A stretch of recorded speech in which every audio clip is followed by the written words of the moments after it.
Praise the Lord. இன்றைய தியானம் மத்தேயு 5:3-12 வரை.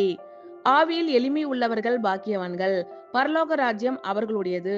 துயரப்படுகிறவர்கள் பாக்கியவான்கள், அவர்கள் ஆறுதல் அடைவார்கள்.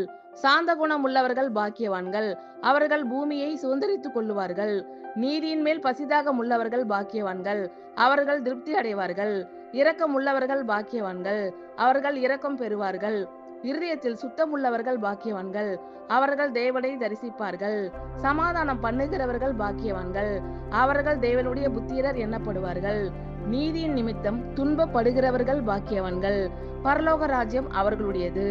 என் நிமித்தம் உங்களை நிந்தித்து துன்பப்படுத்தி பலவித தீமையான மொழிகளையும் உங்கள் பேரில் பொய்யாய் சொல்வார்கள், ஆனால் பாக்கியவான்களாய் இருப்பீர்கள்.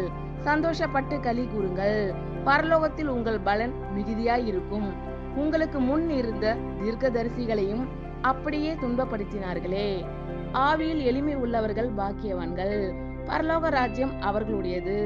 துயரப்படுகிறவர்கள் பாக்கியவான்கள், அவர்கள் ஆறுதல் அடைவார்கள். சாந்த குணம் உள்ளவர்கள் பாக்கியவான்கள், அவர்கள் பூமியை சுதந்தரித்துக் கொள்ளுவார்கள். நீதியின் மேல் பசிதாகம் உள்ளவர்கள் பாக்கியவான்கள், அவர்கள் திருப்தி அடைவார்கள்.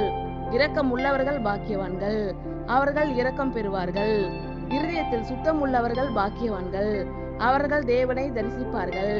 சமாதானம் பண்ணுகிறவர்கள் பாக்கியவான்கள், அவர்கள் தேவனுடைய புத்திரர் எண்ணப்படுவார்கள்.